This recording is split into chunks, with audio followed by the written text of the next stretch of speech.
The trouble code for a multiple-cylinder misfire is typically P0300. This code indicates that misfires are occurring motor, in multiple cylinders, ground, but does not signal motion. specify which ones. Other Entendeu? specific codes, like Vê Google. P0301, Estás vendo, velho? Tu P0302, arrebancaria tu Google. etc., indicate misfires in individual cylinders.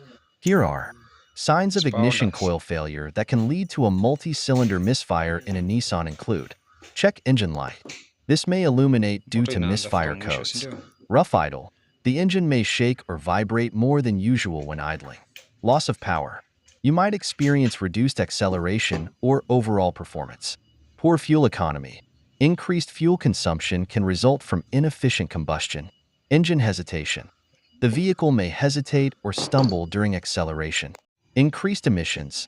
A failing coil can lead to unburned fuel, resulting